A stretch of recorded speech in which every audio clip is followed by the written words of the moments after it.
prophecy of the prodigal son. The prodigal son parable and its teachings is a prophetic foreshadow of the end times. And many people have taught this in major error, talking about a prodigal son coming back home, and this is about people being saved and so forth, just coming to the gospel. This was never what was discussed. If you look to the context of the scripture, what Christ is talking about, he's talking about, prior to that verse, he starts talking about the lost tribes of Israel and gathering the lost tribes of Israel. Luke chapter 15, verse 3 through 6 begins to talk about this parable.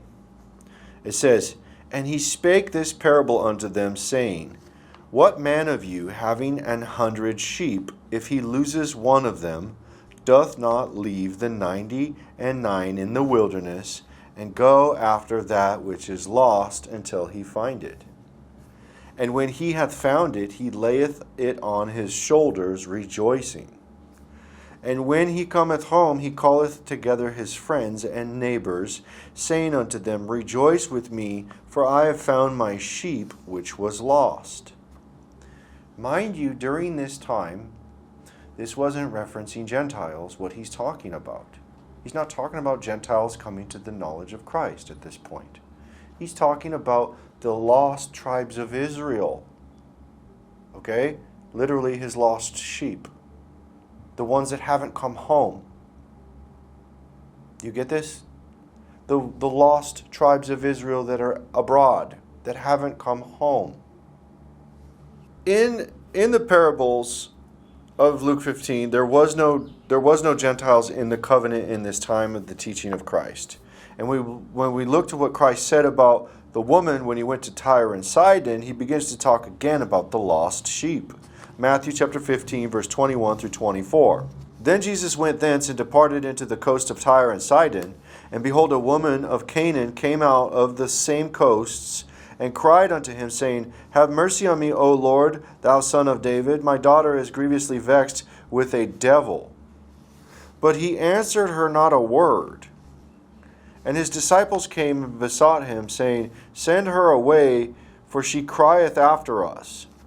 But he answered and said, I am not sent but unto the lost sheep of the house of Israel." So is the lost sheep of the house of Israel in his teachings the Gentiles? Or is he saying that this woman that's a Gentile who's crying out to him at this time, this is not the lost sheep? Make your choice, because the scriptures are clear. What Christ is talking about, the lost sheep of Israel, he's not referring to the Gentiles. He's specifically talking about the lost tribes. So going back into the parable of Luke 15, now that we have context, he begins to talk about two sons of errors. Now watch this carefully. Luke 15, he says, "And he said, A certain man had 2 sons. And the younger of them said to his father, Father, give me the portion of goods that falleth to me. And he divideth unto them his living."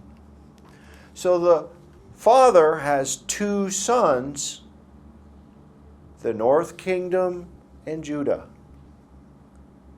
And he gave them their inheritance. Right? Judah stayed. Judah came back. But the lost tribes went abroad. So one of the sons took off to a far country and began to mingle with the Gentiles and become unclean with the swine. Luke 15, verse 13 through 16 says, "Not many days after, the young son gathered all together and took his journey into a far country, and there wasted his substance with riotous living." The lost tribes went out into the nations and began to fornicate with their idols and unclean foods, and became like the Gentiles in the world. This is what happened to the lost tribes. In verse 14 it says, "And when he had spent all, there arose a mighty famine in the land, and he began to be in want. And he went and joined himself to a citizen of that country, and he sent him into the fields to feed swine." Now these swine are unclean. So now he's working with the Gentiles and getting unclean in the pig pasture. Watch this. And he would fain have filled his belly with the husks that the swine did eat, and no man gave unto him.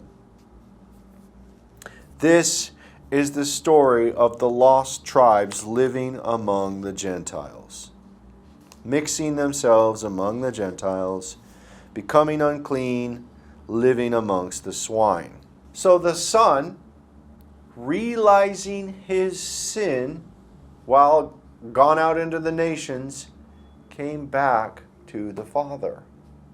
Luke chapter 15, verse 19 through 22. And am no more worthy to be called thy son, make me as one of thy hired servants. And he arose and came to his father, but when he was yet a great far off, his father saw him, and had compassion, and ran, and fell on his neck, and kissed him. And the son said unto him, Father, I have sinned against heaven, and in thy sight, and am no more worthy to be called thy son. But the father said to his servants, Bring forth the best robe, and put it on him, and put a ring on his hand, and shoes on his feet. The father then had compassion on the son that was lost. In his returning, placed a robe of the kingdom and a ring on his finger, which is a signet ring. And this is what was given to the tribe's princes. The tribe's princes of Israel would have robes, and they would have a signet ring for each of their princes.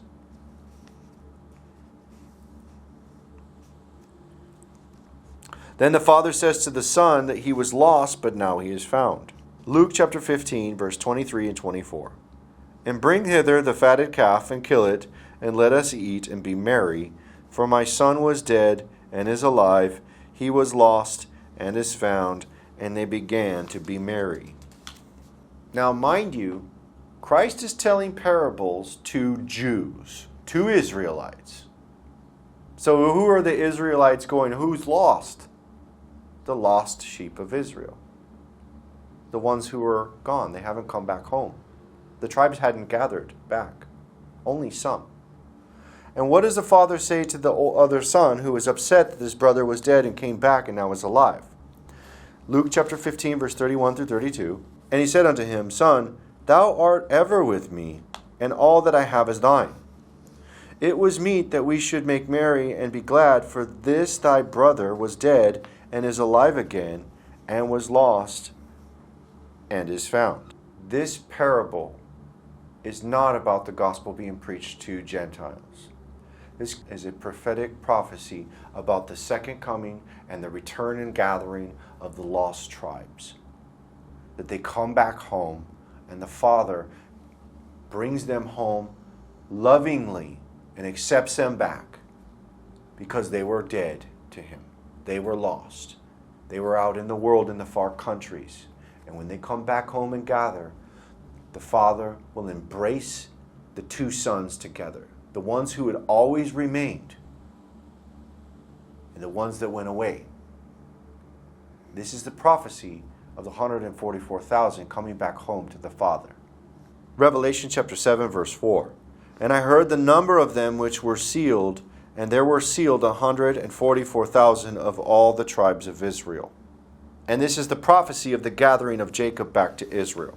Isaiah chapter 49, verse 5 and 6.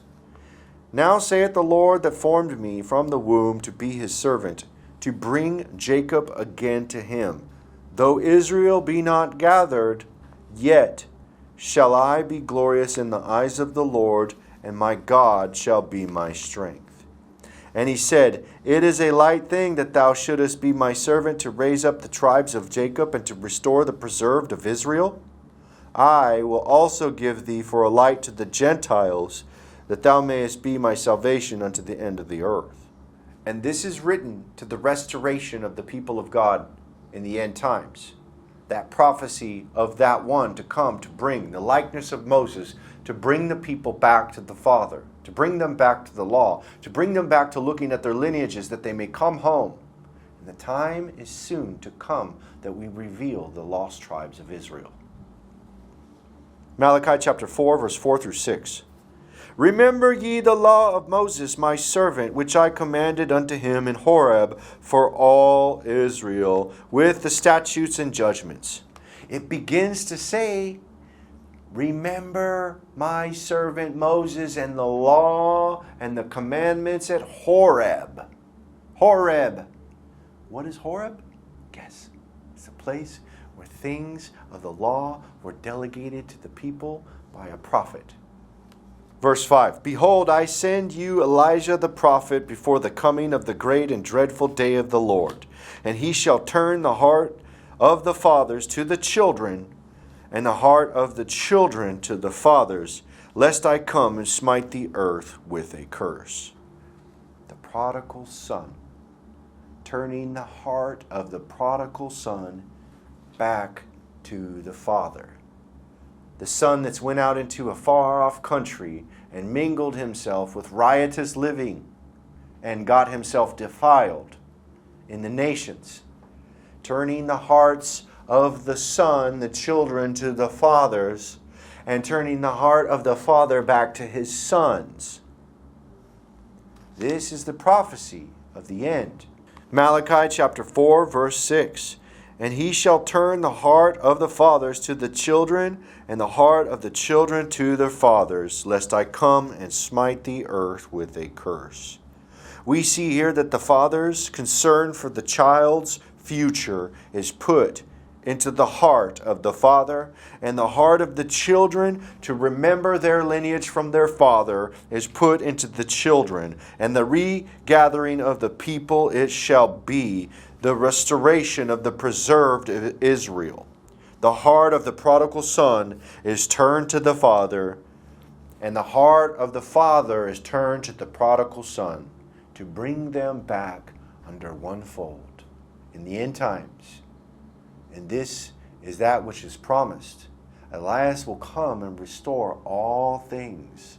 And this is the prophecy of the prodigal son.